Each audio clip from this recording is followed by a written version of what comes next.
Welcome everyone to What is Employee Ownership and Can It Save My Business? It is an initiative of Owner to Owners program, which is part of the Employee Ownership NYC um, initiative brought by the Mayor's Office in support of um, COVID recovery and economic development. So today we're going to talk about the role of employee-owned businesses and how they can be utilized to basically improve outcomes for workers as owners. What is an employee-owned business? An employee-owned business are businesses that are owned and managed in part or completely by the people who work there. Businesses can start as an employee-owned enterprise or become employee-owned with the support of free city-funded initiatives and services provided by Owner to Owners and Employee Ownership NYC. You can begin to explore employee ownership today at no cost by visiting ownertoowners.nyc or calling 646-363-6592. And we'll put that in the chat as well. Later on, we'll get an opportunity to hear more about the services that Owner to Owners provides. And we do have a great discussion planned for you today that features two employee-owned enterprises that have been approaching growth from two different perspectives. We'll also have a short Q&A session following our discussion. So if you have any questions, just save them as the conversation is taking place. Use the Q&A feature or chat them to our panelists. And just as by way of introduction, my name is An-Tung Nguyen, and I am a representative of the Owner to Owners program. So welcome everybody. Thank you for joining us today. So as we get started, I am going to introduce some special guests, Ronald Brown and Kyle Griffin. Ronald Brown is co-founder of Brown, Hatchett & Williams, a New York-based law firm that has more than 75 years of US and domestic and international legal experience across its team. BHW serves corporate clients undergoing shifts in business and executing successful business strategies, including mergers, acquisitions, financing, and expansion. Also joining us is Kyle Griffin, the managing partner and principal of the NYBB Group and NYBB Commercial Real Estate, Inc. For over 10 years, he has helped small and mid-sized businesses in need of merger and acquisition and business sales services. Kyle specializes in the HVAC, trucking, and distribution industries, but has lent his expertise to clients in a broad range of sectors. So we'll first start with Ronald and then Kyle. Welcome. Okay. Thank you very much, Ann, and thank you, everybody. I'm just going to give myself 5 minutes here. I want to make sure that I don't take more time than I should. Everyone, thank you very much for joining us today. I think, obviously, the last 14 months have been incredibly traumatic for all of us, and it was part of that trauma that caused our law firm to learn about ESOPs. So what is an ESOP? 15 months, 16 months ago, I wasn't a person that had a depth of knowledge. And I think a lot of people in business do not know what an ESOP is. So what is an ESOP? An ESOP, very simply, is an employee-owned business. It's an employee-owned business that provides an option for an owner to sell its business to its employees. What are some ESOPs? Well, it turns out in the US, there are over 7,000 employee-owned companies, ESOPs. It turns out Publix, the large grocery store chain with over 200,000 employees, is an ESOP owned by its employees. You go to the store, go to the Dwayne Reed today, you buy yourself a Cliff Bar. You're buying a Cliff Bar from a company that is an employee-owned ESOP. Buy a pair of Dansko shoes, that's a company that's owned by its employees. So it turns out we had a very interesting conversation at Brown, Hatchett & Williams on Tuesday. There's a gentleman who's owned a construction company for over 20 years. He has over $25 million of annual income. He's looking to retire and he's looking to sell his business. He's retained an investment bank to help him find a buyer. We were introduced to the investment bank and we suggested to the investment bank that maybe this owner of this employee of this construction company, let's call him John, maybe John should consider an ESOP. And John said to the investment banker, who he was quite interested, but he really didn't know what an ESOP was. So 2 days ago on Tuesday, this is what I told John. I said, John, you're a person who's built a very successful business. You own 100% of your business. Your employees have been with you for a long time. And we think you should consider an option to sell your business to your employees. So I said, John, how do you sell your business to your employees? Well, I said, John, what happens is something is created called an employee stock ownership trust. The trust is what will actually buy your business from you. So, John, where does the ESOP trust get the money from to buy your business? I said, John, what happens is a bank will lend to the ESOP the money to buy your business. So for just to make it easier to understand, we talked to John about his business being sold for $5 million. So what we said is that, John, a bank would loan the money to the ESOP. The ESOP would buy all the shares of the business from you. You would get the $5 million and you have the option to walk away. What's also very interesting and attractive about an ESOP is there are certain structures that can be undertaken where when John gets that $5 million, he gets that $5 million with no federal capital tax owed. But back to the ESOP. So the bank has lent the ESOP $5 million. The $5 million has been given to John to buy his business. So how does the bank get its money back? Well, it turns out the reason John has a successful business is his business makes money. So every year his business makes EBITDA, EBIT, profit, free cash. So what happens is the free cash that the business earns goes to pay back the loan. So the ongoing business that has been in business making money, the profits go to service and pay back the loan. As the loan is being paid back, the ESOP that has 100% of John's shares transfers those shares to the employees on a regular basis until at the end of the payout of the loan, the end of the vesting period, the employees of John's business own his company. So for John, that was very attractive. A bank comes in, he knows on day one he's getting his money, and his employees own the business. John shared with us 4 concerns that he had. And one concern wasn't actually the price, because he knew what the price was. His concerns were his employees, the risk to him of the transaction, the certainty of it closing, and what his role would be. And we said, John, an ESOP is very well placed to address those. Your employees, John, will stay on and they will in fact own the business. You'll have the certainty of closing because you're selling to your employees and the bank is paying the money. Your risk is managed because you're getting paid at close. And then finally, John, we can structure a role for you in the short term, in the long term going forward. So that's what an ESOP is. That's a conversation of this week with a gentleman who owns 100% of his business. And I would hope that there may be some business owners on this call who this is the type of consideration that may be something that might make sense for them. A way to sell their business, have certainty of closing, and also have their employees be able to stay in place and run their business for them. Thank you for your time.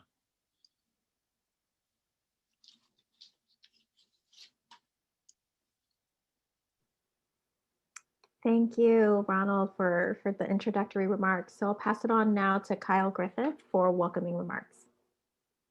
Thank you very much. And Ron, I connect very well with your sentiments. I'm glad that your firm has shifted gear and provided these additional services as far as ESOPs to your business owners. So just to restate, my name is Kyle Griffith. I am one of 3 managing partners for the NRBB Group. We are a lower mid-market firm based in New York that has a national reach. However, we have local roots here in New York. I'm a Queens native. Most of my clients, majority of my clients rather, are baby boomers, and they're approaching a phase in their retirement where they're looking to sell their company. So we have been in this business since 2003. So we have a long track record of servicing business owners that are looking to transition and sell their company. As it relates to this particular topic, we have adapted like most business owners have, not only through the pandemic, but over the years. When we first started off our company years ago, we essentially help business owners and baby boomers sell their company, and primarily via third-party sale. Um, Over the last few years, we have been, and if you're a business owner, listen to this information. I think the key thing is, you want to take a complete holistic approach to your process. If you're considering an exit, there are many options that is available for business owners looking to sell. And one of the biggest challenges that we see is when you deal with confidentiality, most business owners are concerned about their employees being aware that the company is going to potentially being sold. Employees we see are the backbone to every business, right? That investment, every deal we have done has always had a human component, and the culture and the marriage of two owners, a buyer and a seller, it starts from the top down, and we want to make sure we can retain the goodwill, and retain all the intellectual property, everything that comes with a business. Now there are key personnel in there that most likely some of them have been loyal employees that may have interest in having ownership in the business, and a lot of business owners are very cautious to the fact of having these conversations because you don't know which way they can go, but it is an option. So when we advise our clients, we want to give them all the options that are available. I mean, we want to make sure that if there's family involved, that there's some options to have the family take ownership of the business, or if there's employees, we want to discuss what options are there, or help them discuss what options are available via third-party sale. I think the key thing is to having that business owner create a legacy and transfer a legacy from theirs to their family, to their business owners, to their employees, or the new owner, whoever the case may be. I think that's the most important thing that we want to stress here. Look at all of the options available. There are cases where you may get a potential higher price if you go to sell third party. A lot of the challenges that in a lot of cases what we are seeing, especially due to COVID, the most buyers, to bridge the gap, their intention is to have some portion of that sale towards an earnout. So there's a chance that if the business doesn't perform, you may not get the full value for your business. Also, there's also options as far as notes that it could be a challenge for you collecting the notes. I'm not saying that all deals go that way. Most deals are paid after they're sold by the prospective buyers, but that's always a challenge. I think for a business owner, if you're listening to this, if you're on this webinar, if you've owned your business for 20, 30 years, and you have employees that have vested and dedicated their life and their talent to your enterprise, it's something that you can definitely consider. So we have advised two companies. They haven't gone through the full process, but they are considering an employee ownership as a potential route. And we actually have one company right now that we have in the market that is also considering that as an option. So my message to everyone that's listening here, stay heed to the advice. We're going to have a esteemed panel that's going to talk about the options that are available. The key thing is look at everything. Look at ESOP as an option. Look at a third-party sale as well as employee ownership. So with that being said, I want to turn this back over to our hosts, and thank you again for your time, everyone. Thank you, Kyle, and thank you for such an informative introduction and welcoming. So I would like to now introduce Jenny Emsel from the ICA Group and Trisha Forrest of Urban Projects Collaborative, as well as Fran Allen. Jenny currently leads ICA's business conversions work, assisting dozens of companies with their transitions to worker cooperatives and worker ownership. In this role, she works on owner exit planning, business valuation, financial and operational feasibility, governance design, and completing transactions. Through the Owner to Owners program, businesses are connected directly to ICA Group and our group of technical assistance providers, which includes the Working World and BachNet, all experienced organizations that support an employee ownership transition, which we'll hear about later today. Jenny will also be joined by Fran Allen, CFO at Urban Projects Collaborative, and Tricia Forrest, Managing Partner and Principal at Urban Projects Collaborative, which also is referred to as UPC. Urban Projects Collaborative has worked directly with ICA Group and Jenny Imsal to use employee ownership. So welcome everybody. Thank you for joining us, and looking forward to hearing more about your experience. Great, thanks. It's good to be here with everyone, and Tricia and Fran, good to be here talking on the other side of your transition to a worker co-op. I think it would be helpful to start to just have you talk a little bit more about what Urban Projects Collaborative does and share a little bit of the history of the organization. Of course, and I'll go first. So Urban Projects Collaborative is an owner's representative firm working primarily in the tri-state area. Our core business practice centers around professional project management. And we do just what our name implies. We represent owners, organizations who are undertaking construction, development, renovation projects, feasibility studies just within the development industry, on everything from, I guess, from the very inception of a project, thoughts. So that's where the feasibility analysis comes in, through to developing the project, selecting your project team, providing administration services throughout, close out, move in, and then we take it a step further, which is helping you to maintain your facilities once we've built it, or at least providing you with the tools to do so. So that's our core business practice in a nutshell. Urban Projects was started in 2014 by Sarah Haga, our founder, and Sarah started Urban Projects Collaborative pretty much always with the goal of having it be sort of a worker-centered organization. And there was always a goal for employee ownership. UPC pretty much became a haven for all of us. We had all previously worked, or for at least our founding core team, had all previously worked in other organizations where there are just many business practices that we didn't like, we found lacking in many of the things that we tried to build at UPC. And most, one of the things that I think resonated so very much with all of us was just like a lack of employee empowerment, a lack of equity across the board, a lack of a path to advancement for staff beyond a certain place.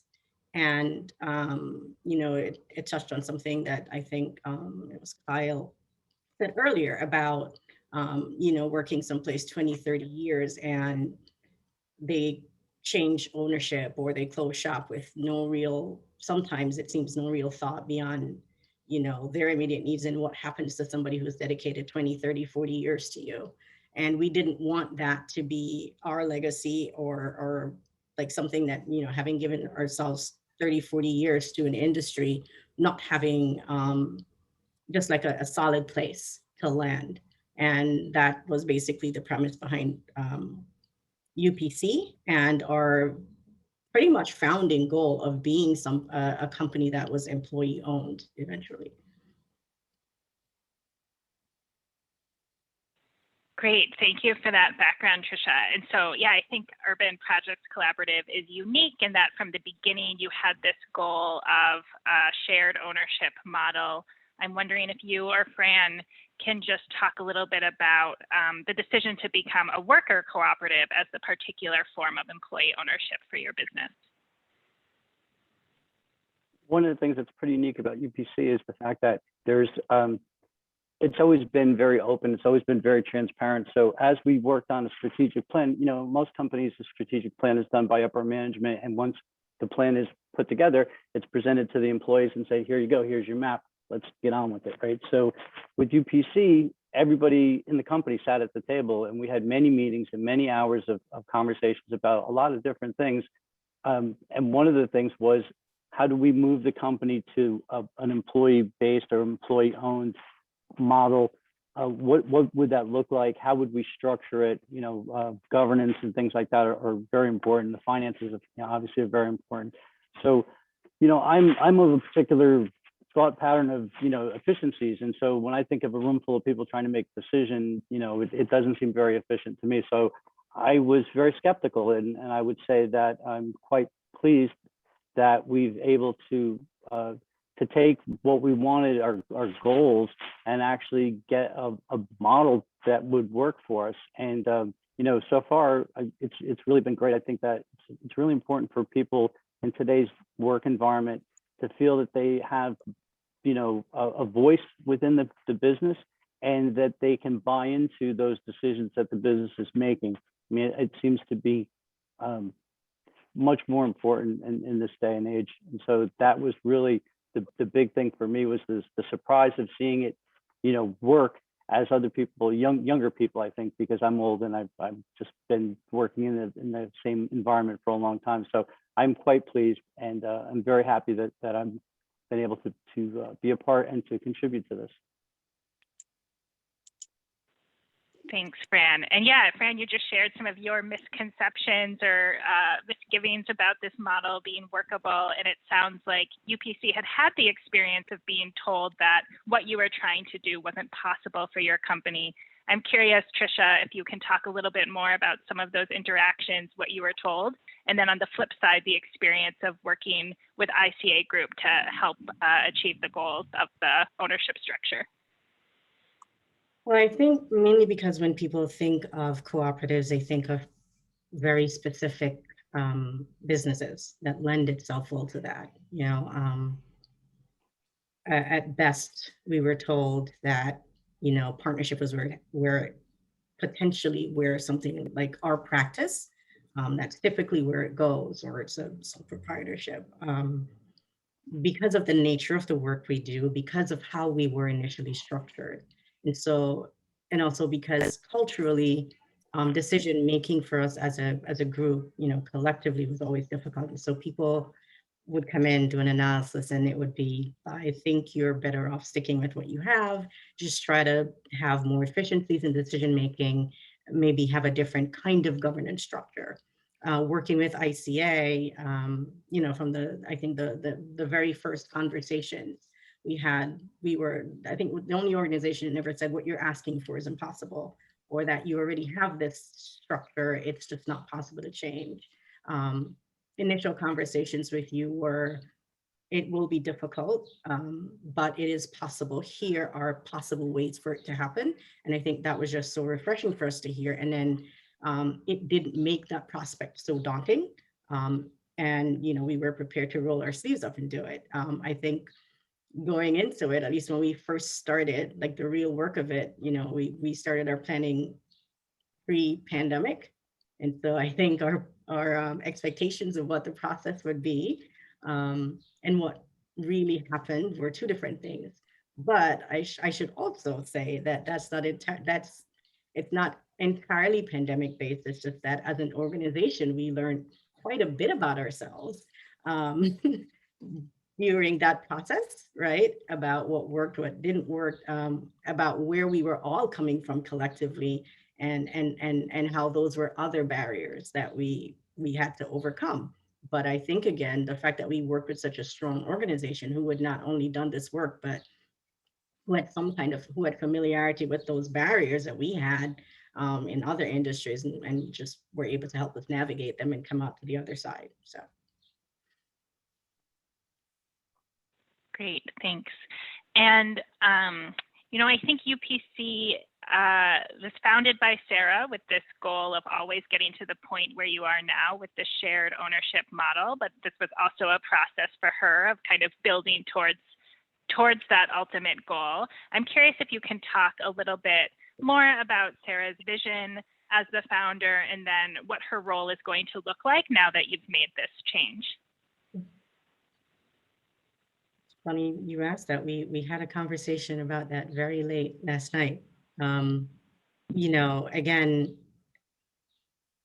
as the founder and sole decision maker for a very long time, until we kind of transitioned to a governance structure of a management committee or a board of directors, Sarah by default is the face of UPC, and culturally and socially, it was hard for everyone to make that transition. Sarah, us, the rest of the firm, and it took even time for us as partners to also make that transition, I think. And so, some of those things contributed to like our bumps during the transition, right? Because it's hard to let go. It's hard to acknowledge that cultural shift. It's hard to pretty much divest yourself of something that you created and still think of as your baby.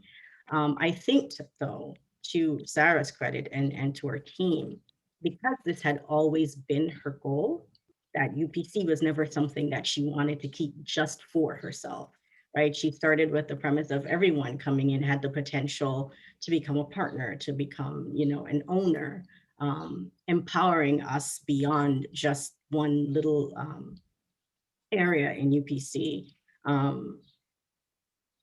She was committed to doing the work necessary to facilitate that process.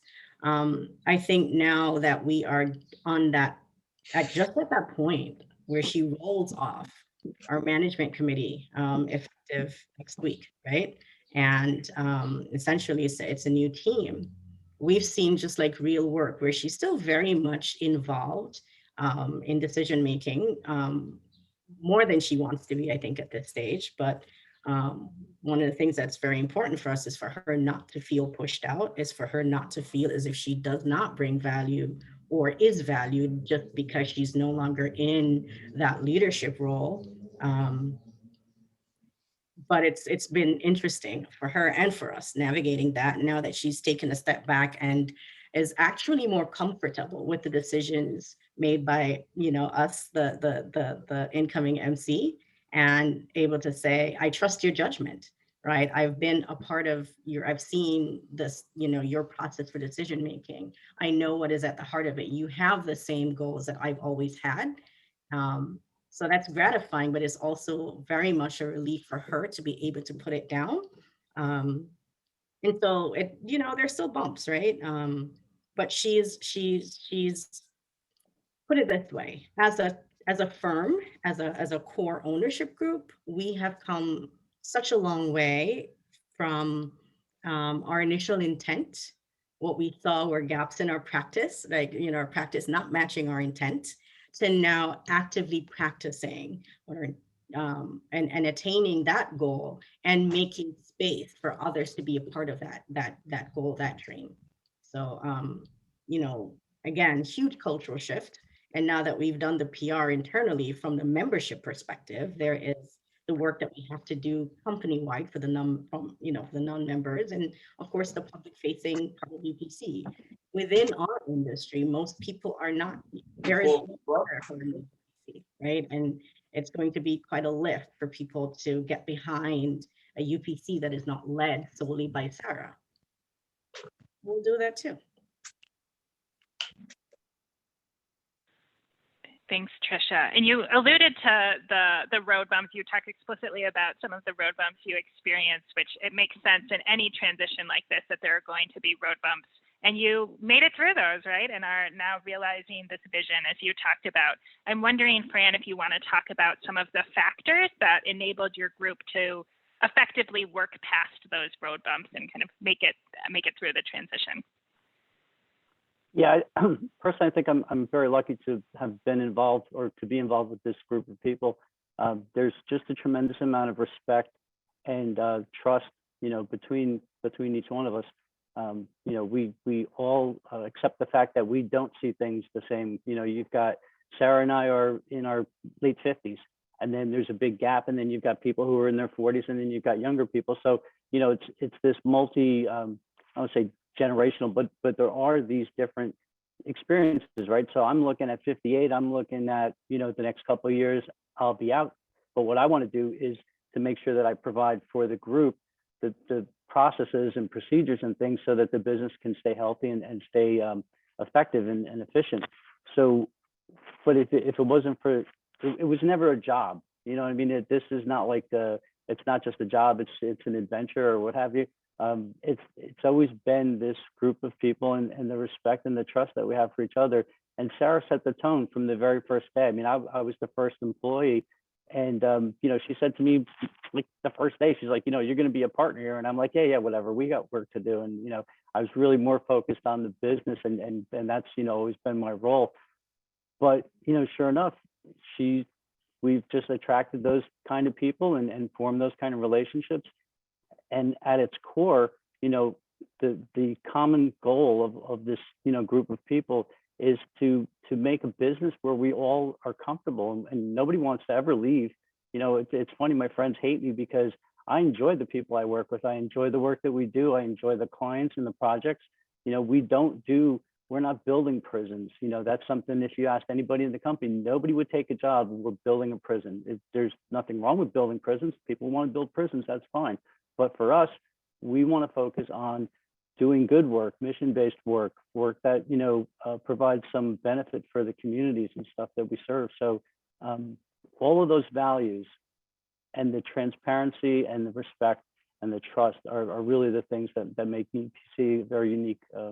And I've been working for 40 years. Trust me, I've worked very many crappy jobs, and you know, I'm not going anywhere until they kick me out. Thanks, Fran. I think my final question is what advice you would give to another group of workers and owners who are considering this transition for their own business? Beyond talking to you, I would say just be very clear of your goal, right? It's certainly worth exploring, but I think if you're not intentional, if you don't have a very definite marker for what it is you're trying to achieve, it's probably going to be extremely difficult, and you're setting yourself up for failure. So I think, one, it's a worthwhile thing to pursue, right? There's certainly more benefits to it than drawbacks, but just being very, very clear about your outcome would probably lend itself to an easier or a smoother process. Yeah, I would say that there's probably the three most important things outside of the group, you know, that's trying to do this transition would be ICA or someone like ICA to hold, you know, our hands. There was times when we would close a meeting and there'd be like 12 people looking at the window and everybody wanted to jump. So if it wasn't for ICA keeping us all grounded, that would have been a much different outcome. And then, you know, a good attorney and a good accountant, just to understand, you know, all the implications. You can't make good decisions if you don't have good information. So that's probably the things that I would suggest from once you get from the inside to the outside, that those are the kind of things you should really consider to be important, and choose good people to help you with this.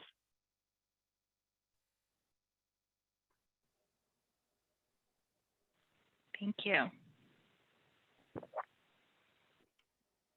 Great. Thank you, Jenny, Trisha, and Fran. So that transitions us into some follow-ups with Jenny, particularly from ICA Group's perspective about working with businesses that are in the process of converting to employee ownership. And I'd love to hear just, you know, in particular, what is it about UPC that helped make this transition successful? Because we know that businesses can come to you in many different shapes, sizes, different processes, et cetera. Is there anything in particular about UPC that facilitated, you know, a smoother or maybe more challenging transition? Yeah, well, I think Trisha and Fran spoke a lot to the history and the culture of UPC that has been built over time. And I think a lot of those things were clear advantages for UPC in pursuing this work. I think as a company, you were all so clear about your goal and your vision and what you are trying to achieve with an employee ownership model. And you'd really built a lot of systems and practices into the organization, into your culture for working together, making decisions together, sharing information with each other, sharing power with each other. And I think that DNA was so obvious from our initial conversations. And I think it just like made so much sense that this would be a worker co-op could be a way to formalize that into your structure. So I think those characteristics really helped make your transition successful. I think for UPC, you had a fairly complicated structure as a partnership where individual members were minority partners, and people had told you that a worker cooperative couldn't quite make sense, but the partnership model was also causing just some complexities for your business that were hard to navigate. I think you really needed someone to show you that the worker co-op model could offer a lot of flexibility that your partnership model maybe wasn't as equipped to do, and then just needed a roadmap with professionals and your lawyers and accountants who were so deeply involved in your transition as well to help get there. Great. And on the flip side of that, what are the qualities generally of a business that might hinder a successful ownership transition? Yeah, well, I talk to business owners every day who are in the early stages of thinking about wanting to exit their business. And I think one of the reality or transition ownership of their business, and one of the realities for so many business owners is that kind of thinking about their future exit, thinking about their goals for their exit, and preparing their business for their exit is something that takes the back burner to a lot of the day-to-day work of running the business. And it's also work that can be deprioritized because it's emotional to think about. Trisha, I think you spoke really well to the emotions that come with business ownership, and that process of letting go of your baby is a scary thing, brings up a lot of feelings. And so I think one of the things that's necessary for this work to be successful is for business owners to kind of step into that work and some of the discomfort of thinking about the future and discomfort of thinking about their exit. And that's a lot of what ICA Group and others involved in Owner to Owners are prepared to do, is to really help support you in thinking about your goals and evaluating what options can best help meet your goals. Fran and Trisha also both spoke to the road bumps that can come up. I think those road bumps, some of those are unique to employee ownership, but any ownership transition of a business is a lot of work, takes time, is a process to go through. There are things that come up. And so I think it also necessitates an investment of time and also an investment of patience from all parties to kind of navigate successfully.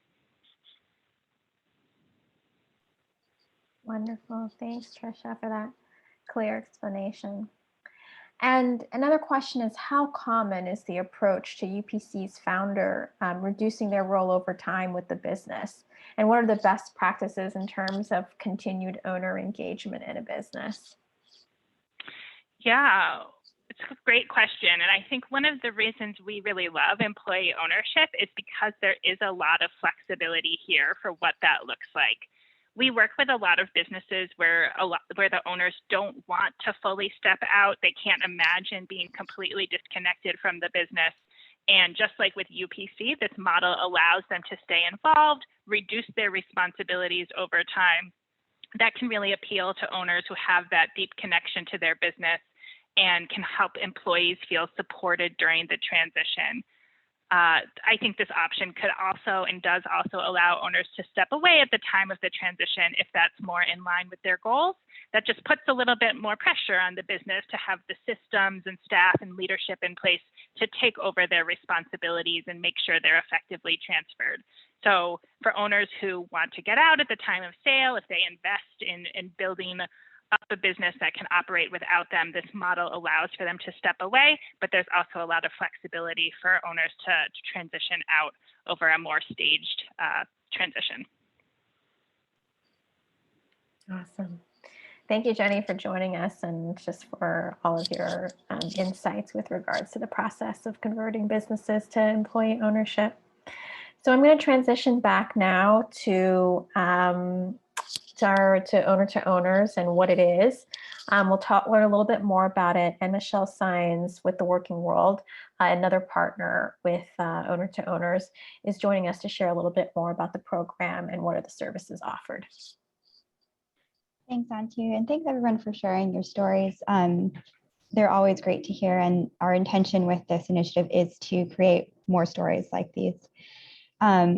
So, as we talked about, the benefits to businesses and workers here are totally achievable, and we intend to help businesses achieve that. And we do so by providing a fair market price for the businesses that owners have built. And along with that value, owners can benefit from significant tax breaks, as some folks have already mentioned in this presentation. But perhaps most importantly, this way of transitioning a company helps preserve jobs. And there has been some research that even shows that that expanding ownership and decision-making improves business operations. So that's always good. I think we can all agree. Can you go to the next slide, please? So this sort of explains what the process is like, and there's a lot here, but it is perhaps most important. What I've found that owners have found most helpful throughout this whole process is helping them come to evaluation. So some of the businesses that we work with haven't been through a broker, or if they have, they want to understand the different ways that their business will be valued. And through Owners to Owners, we can help a business understand that. And also, most importantly, we can help them access capital to execute the sale of the business. That is perhaps our best value add. So through Owners to Owners, like the business owner will be connected to partners that can help execute that sale. And another important thing to note here is that is the training and education to support a successful transition. So we don't expect workers will, upon sale of the business, be able to take over. We work with the departing owner to create a transition plan and to ensure that the workers have enough time to transition the company and to understand all the different roles that need to be filled with the owner leaving, and everything like that. And that's a long process. So yeah, no one is left out alone to fend for themselves here. It is all very much a very involved partnership, as folks were talking about before we put up this presentation. Next slide, please. So we encourage you as a business owner, or you as someone who supports businesses or is in contact with them, to either fill out the form on the Owners to Owners website, which is there, owners2owners.nyc, or to give us a call. And we can start the whole process with the initial consultation and understand the context for each business, and to assess whether employee ownership is right for that business. And I think that's it for the slideshow. I'll pass it back to Antu. Great, thanks so much, Michelle. And I just want to reiterate that all these services are offered for free thanks to funding through the city. And that the services are valued. The technical assistance for converting to worker ownership is valued at $10,000. So definitely do take advantage of these services. Call the hotline. You can also go onto the website as well, which is owners2owners.nyc, and you can learn more and start doing the intake as well. And I see that it's in the chat. So definitely do take advantage of what the city has to offer to help your businesses continue to thrive and grow well into the future. So with that, I'm going to pass it on now to the Q&A period, which we have Michelle from the Working World and Jenny from ICA Group, the technical assistance providers, alongside BACnet, which is Business Outreach Centers. They'll be providing answers to today. So please do share any questions that you have in the Q&A. And then also, if you have questions for Trisha and Fran as well, please do share them with us. So I'll start with some questions for both Jenny and Michelle. So one question is, how long can an owner stay on with the business? And Jenny, if you want to start, and then Michelle, add your thoughts. Yeah, I think there's a lot of flexibility here. Some businesses we work with, the owners want to stay on just for a kind of definitive period of time. Maybe they continue to have a 2-year employment contract with the business just to kind of help the business get through the transition, but they're really trying to step away. Other owners decide they want to be a worker owner with the other employees who have become the owners. So there's a lot of flexibility. We see kind of this full spectrum of possibility there, and would be eager to hear what Michelle sees as well. We actually see exactly the same thing. I've got nothing to add to that. Yeah, there's some owners that want to stay for the full transition and be part of the Worker Co-op, and then there's some that intend to leave. And it's all very flexible. There's so many different ways that we can work with a company that with an owner that wants to do it however they like.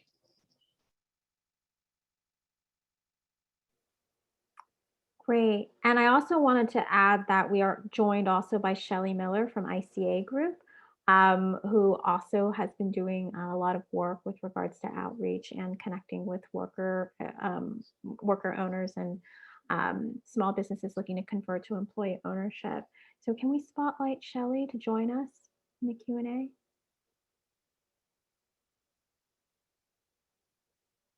Is it only 3 at a time? Okay. Got it. All right, Shelley's camera is off. Oh, all right. Well, why don't we start with the second question for y'all's attention, which is how do you help employees mentally transition into the change of ownership? I think Shelley has great insight with regards to this, and then others can follow up.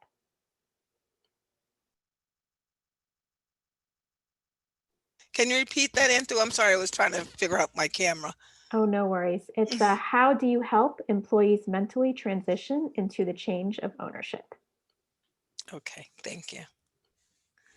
So I don't know if I'm better than Jenny for answering this question, but basically we start working with the employees once decisions clearly made by the owner about how to start doing kind of like the rule setting, bylaws, but more importantly, how to operate and how to start thinking like an owner and how to start thinking about how you'll be making decisions together. And we start that, I think, relatively early in the process of the transition, but it really is about getting them to start having kind of an ownership mentality. Any other thoughts from others?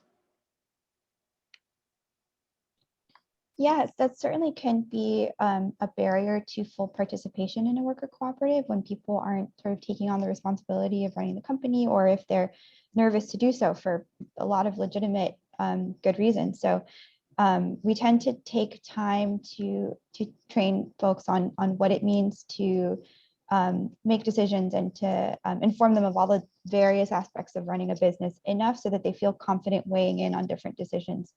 But it's a process. Like I said, it doesn't change from one day to the next. It is a long process often. I would just add that I think probably all of us who do this work have a story of an owner kind of going up to their employees, declaring that they want them to take over as owners, their employees being freaked out, saying they're not interested in that, and the owner being like, okay, that's bad. I asked them and they don't want to do this, so like I'm not going to pursue this. I think to everything that Michelle and Shelley have said, it's a process. I think it's something that for many employees has never even crossed their mind that it could be on the table for them.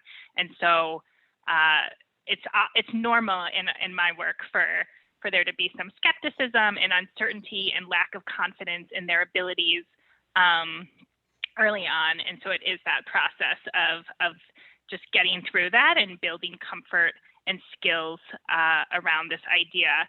And so I just want to share that kind of context for owners who have maybe, if they've had conversations with employees that feel discouraging around this idea, that I think that doesn't have to be the ending point of pursuing this opportunity. I think there's a lot of support around helping to get employees to a place of being excited and energized to take over. And one thing that I would add, that any owner who who may want to explore this, I think it's a good idea to start adopting some open book management practices, because that helps to build the trust and knowledge, that kind of transparency with the employees, and helps them to kind of get over certain fears, because, employee ownership is in the context of the overall population, right? And most people are employees, not entrepreneurs. So, everything that you can do to get them thinking that way is advisable. Thank you. And this actually leads into our next question, which is, what if not all my employees want to be owners? Do you have to sell it all? Shell, you want to start and other folks add in? Yeah, no, they do not all have to want to be owners. In our practices, and I think probably most co-op developers would probably say that it's better to have at least the majority of the employees wanting to become worker owners, and probably no less than a third, but I would say we would say the majority. However, you can set up your business where you allow for a certain amount of time you can work there, and then you must become a worker owner, or you can't stay. So flexibility, as Jenny says, is there with that as well.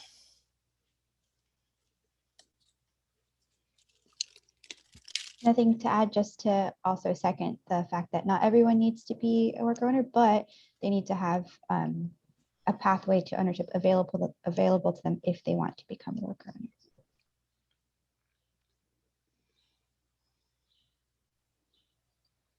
And I'll add that there's lots of existing worker cooperative businesses that are startups. So they started as worker cooperative businesses, but they do also have employees. So, the largest worker cooperative in the country is Cooperative Home Care Associates, and it's based in the South Bronx. It's a home healthcare cooperative and has 2,000 workers. A little over half of them are worker owners, and there is that track of worker ownership available. But there's a significant percentage that have decided that worker ownership is just something that they're not interested in, extra meetings, extra responsibilities. They just kind of want to work their job and go home. And that's still, and CHCA is also unionized. So it's definitely there for, but like Michelle said, the pathway to ownership is critical here. If you want to choose that pathway to move forward, then awesome. And if you choose not to, that's also a consideration as well in many worker-owned businesses. So it's not like an all or nothing kind of situation. So I think we have one more question, unless others want to add any more towards the end. But a question with regards to how long the process of converting a traditional business to worker ownership takes. Michelle, do you want to start, and then others chime in? Sure, I could start. I say it's based on whatever transition structure the owners and workers, the former owner and workers decide on, which I know is a bit of a vague answer, but we have flexibility in that we don't have sort of a hard stop of like, we will only put 1 year into this or something. It really is subject to whatever the workers need. So if they want more time training before they officially become owners, then we will do that. If the owner needs to leave, sooner rather than later, we'll speed up the investment of time in training the workers. But yeah, it really is case by case. But there, at least on our end at the working world, we're quite patient. There's not a amount of time that is too long for us.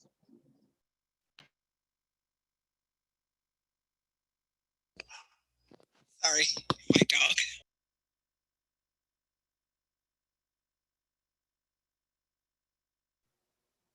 Oh, Shelley, do you want to add?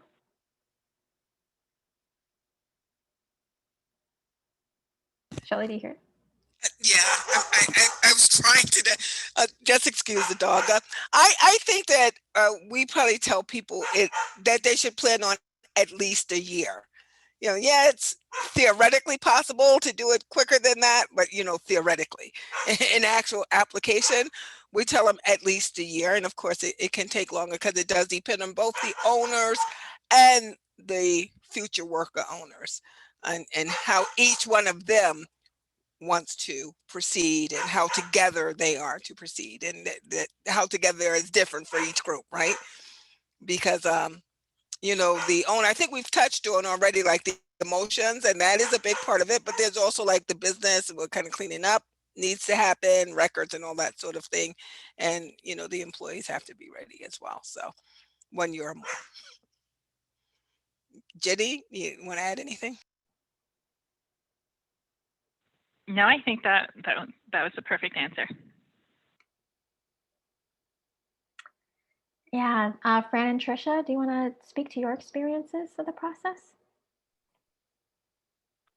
I think for us, you know, we were fortunate that we had, I think the governance structure within the co-op is probably the most important thing that needs to be done internally.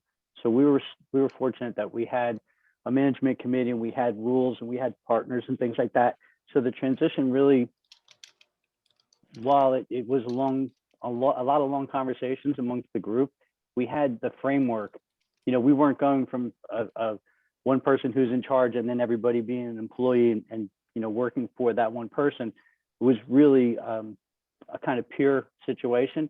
So it lent itself to a quicker transition, I would say, all things considered, rather than trying to build up a governance structure and all of that to do this transition. I think it would have taken us longer had we not had that. So we have one more question, which I think is quite pertinent. I have been told that ESOPs work well for the first generation of employee owners, but that benefits do not accrue to subsequent generations of owners. Is this the case? And if so, why? And I think BHW, maybe you might have something to add to this as well.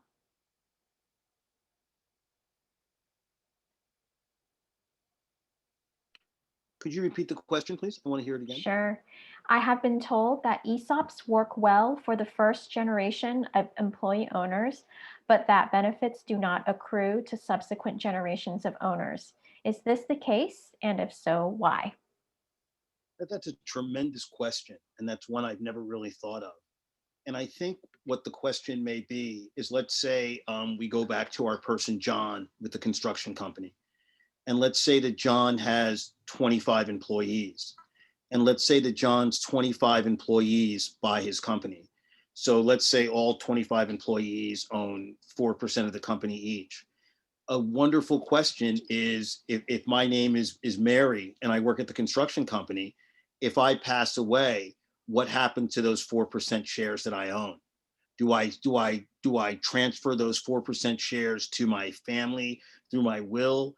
And I would think in a situation like that, we'd really, quite often in company structures, there's a lot of documentation about how, for instance, if Jenny and I were partners in a company, and Jenny and I trusted each other to be partners in the company, if Jenny was to move away from the company, Jenny and I might have agreed that it might be better for Jenny's shares to transfer to me as opposed to maybe transfer to her daughter or her son or myself.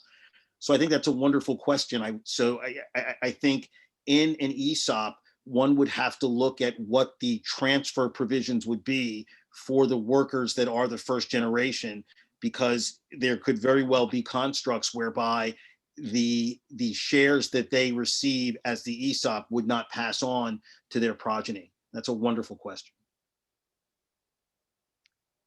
Thank you. Thank you, Ronald. Anybody else have any thoughts on that before we close?